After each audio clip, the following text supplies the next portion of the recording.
According to the National Electrical Code, pool lights must be protected by a ground fault circuit interrupter or GFCI. A GFCI is a device that trips the circuit breaker or blows the fuse if it detects a difference in the amount of current flowing through the hot and neutral wires. This can happen if there is a short circuit or if a person comes into contact with a live wire. In the described scenario, the pool light is being protected by a GFCI receptacle. This is not a legal application because the National Electrical Code requires that pool lights be protected by a GFCI circuit breaker. A GFCI circuit breaker is a type of circuit breaker that has a built-in GFCI. This means that the circuit breaker will trip if there is a difference in the amount of current flowing through the hot and neutral wires, even if the circuit is not overloaded. The reason why pool lights must be protected by a GFCI is because they are located in a wet area where there is a high risk of electrical shock. A GFCI will help to protect people from electrical shock by tripping the circuit breaker if there is a fault. If there is a pool light that is not protected by a GFCI, it should be inspected by a qualified electrician. The electrician can install a GFCI circuit breaker or a GFCI receptacle to protect the pool light. Now let's delve into the specifics of ground fault circuit interrupters, their functionality, and why the National Electrical Code mandates their use in certain applications, particularly around swimming pools. A ground fault circuit interrupter, or GFCI, is a crucial safety device designed to protect individuals from electrical shock. It works by constantly monitoring the current flowing through a circuit. In a standard electrical circuit, the current flowing through the hot wire should be equal to the current returning through the neutral wire. A GFCI detects any imbalance in this current, indicating that some of the current is leaking to ground, possibly through a person. If the GFCI detects a difference of as little as 5 milliamps, it will trip the circuit, cutting off the power almost instantly, typically within a fraction of a second. This rapid response minimizes the duration of the electrical shock, significantly reducing the risk of serious injury or death. The National Electrical Code, or NEC, is a comprehensive set of standards and guidelines for safe electrical installations. It's updated every 3 years to reflect the latest advancements in technology and safety practices. The NEC is not law itself, but it's widely adopted by states and local jurisdictions as the basis for their electrical codes. Compliance with the NEC is essential to ensure the safety of electrical systems and to prevent electrical hazards. The NEC contains specific requirements for GFCI protection in various locations, including bathrooms, kitchens, garages, and outdoor areas. These requirements are based on the increased risk of electrical shock in these locations due to the presence of water or conductive surfaces. Swimming pools and their surrounding areas present a particularly high risk of electrical shock due to the combination of water, which is a good conductor of electricity, and the potential for electrical faults in pool equipment such as lights, pumps, and heaters. For this reason, the NEC has stringent requirements for GFCI protection around swimming pools. Specifically, the NEC requires that all electrical equipment associated with a swimming pool, including pool lights, pumps, heaters, and receptacles within a certain distance of the pool, be protected by GFCI devices. This requirement applies to both new installations and existing pools. The type of GFCI protection required depends on the specific equipment and its location. For pool lights, the NEC typically requires a GFCI circuit breaker. A GFCI circuit breaker is a type of circuit breaker that incorporates GFCI protection. It's installed in the electrical panel and provides protection for the entire circuit, including the pool light and its wiring. A GFCI receptacle, on the other hand, is a type of electrical outlet that incorporates GFCI protection. It's typically used for individual outlets and doesn't provide protection for the entire circuit. While a GFCI receptacle can provide some level of protection, it's not considered adequate for pool lights because it doesn't protect the wiring leading to the light. The NEC requires a GFCI circuit breaker for pool lights to ensure that the entire circuit is protected, including the wiring. The reason for this distinction is that a fault in the wiring leading to the pool light could energize the surrounding water, posing a serious shock hazard. A GFCI circuit breaker will trip in response to such a fault, preventing the water from becoming energized. In the scenario described, the pool light is being protected by a GFCI receptacle. This is not a compliant installation because the NEC requires a GFCI circuit breaker for pool lights. Using a GFCI receptacle instead of a GFCI circuit breaker is a violation of the NEC and could create a dangerous situation. If a fault occurs in the wiring leading to the pool light, the GFCI receptacle may not trip, leaving the water energized and posing a shock hazard. To ensure compliance with the NEC and to protect against electrical shock, it's essential to have a qualified electrician install a GFCI circuit breaker for all pool lights. The electrician will ensure that the circuit breaker is properly sized and installed and that it's functioning correctly. In addition to GFCI protection, there are other safety measures that should be taken to prevent electrical hazards around swimming pools.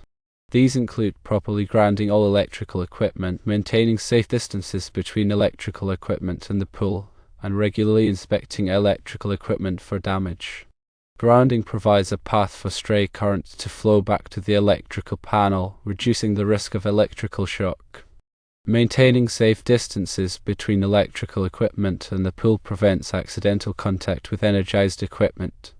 Regularly inspecting electrical equipment for damage can identify potential hazards before they cause a problem. Electrical safety around swimming pools is paramount. By following the NEC requirements for GFCI protection and by taking other safety precautions, it's possible to minimize the risk of electrical shock and to ensure the safety of swimmers. If there are any concerns about the electrical safety of a swimming pool, it's always best to consult with a qualified electrician. They can assess the situation, identify any potential hazards, and recommend appropriate solutions. In addition to the specific requirements for pool lights, the National Electrical Code also addresses the general requirements for electrical safety around swimming pools. These requirements cover a wide range of topics, including the location of receptacles, the type of wiring allowed, and the bonding of metal parts. Receptacles near swimming pools must be GFCI protected and located at least a certain distance from the edge of the pool. This is to prevent people from using electrical appliances near the pool, which could create a shock hazard. The type of wiring allowed around swimming pools is also restricted. Underground wiring must be buried to a certain depth and must be protected from physical damage. This is to prevent the wiring from being damaged by digging or other activities, which could expose live wires and create a shock hazard. The bonding of metal parts is another important safety measure. Bonding is the process of connecting all metal parts of the pool, such as the ladder, the handrail, and the pump, to a common ground. This creates an equipotential plane, which means that all metal parts are at the same voltage. If a fault occurs, the current will flow through the bonding system instead of through a person, reducing the risk of electrical shock. The National Electrical Code also addresses the requirements for underwater lighting. Underwater lights must be specifically designed for use in swimming pools and must be installed in accordance with the manufacturer's instructions. They must also be GFCI protected and bonded to the pool's grounding system. Underwater lights are a common source of electrical hazards in swimming pools. If they are not properly installed or maintained, they can leak current into the water, creating a shock hazard. It's important to have underwater lights inspected regularly by a qualified electrician to ensure that they are safe. In addition to the National Electrical Code, there may be local codes and regulations that apply to swimming pools. It's important to check with the local authorities to determine what requirements apply. Local codes may be more stringent than the National Electrical Code, so it's important to be aware of all applicable requirements. The electrical safety around swimming pools is a complex topic, and it's important to be knowledgeable about the applicable codes and regulations. If there are any questions about electrical safety, it's always best to consult with a qualified electrician. Now let's consider some specific scenarios related to pool light GFCI protection and how the National Electrical Code applies. Scenario 1: an existing pool has a pool light that is not GFCI protected. The homeowner wants to add GFCI protection. In this case, a homeowner must install a GFCI circuit breaker to protect the pool light. A GFCI receptacle is not sufficient. The GFCI circuit breaker should be installed in the electrical panel and should be properly sized for the circuit. Scenario 2: a new pool is being installed. The electrical contractor is installing the pool light. In this case, the electrical contractor must install a GFCI circuit breaker to protect the pool light. The GFCI circuit breaker should be installed in the electrical panel and should be properly sized for the circuit. The electrical contractor must also ensure that the pool light is properly grounded and bonded to the pool's grounding system. Scenario 3: a pool light is being replaced. The old pool light was not GFCI protected. In this case, the new pool light must be GFCI protected. A GFCI circuit breaker should be installed to protect the new pool light. The GFCI circuit breaker should be installed in the electrical panel and should be properly sized for the circuit. Scenario 4: a pool light is tripping the GFCI circuit breaker. The homeowner is not sure why. In this case, the homeowner should contact a qualified electrician. The electrician can troubleshoot the circuit to determine the cause of the tripping. The tripping could be caused by a faulty pool light, a wiring problem, or a ground fault. Scenario 5: a pool light is not working. The homeowner suspects that the GFCI circuit breaker has tripped. In this case, the homeowner should check the GFCI circuit breaker to see if it has tripped. If it has, the homeowner should reset the circuit breaker. If the circuit breaker trips again, the homeowner should contact a qualified electrician. The non-working condition could be caused by a faulty pool light, a wiring problem, or a ground fault. These are just a few examples of the many scenarios that can arise related to pool light GFCI protection. It's important to be aware of the National Electrical Code requirements and to consult with a qualified electrician if there are any questions or concerns. Finally, let's discuss the importance of regular inspections and maintenance of pool electrical systems. Regular inspections and maintenance are essential to ensure the safety and reliability of pool electrical systems. Inspections should be performed by a qualified electrician and should include a thorough examination of all electrical components, including the pool light, the pump, the heater, and the wiring. The electrician should check for any signs of damage, such as cracks, corrosion, or loose connections.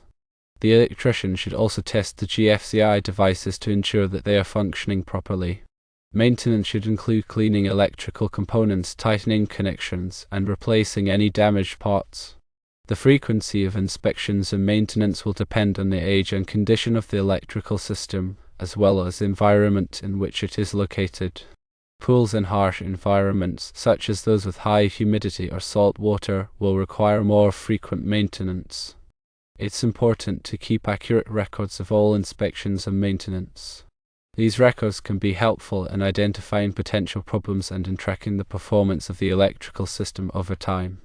By performing regular inspections and maintenance, it's possible to identify and correct potential problems before they cause a safety hazard or a costly repair. This will help to ensure the safety and reliability of the pool electrical system for years to come. In conclusion, pool light GFCI protection is a critical safety measure that is required by the National Electrical Code.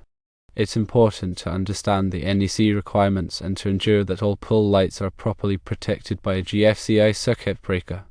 Regular inspections and maintenance are also essential to ensure the safety and reliability of pool electrical systems.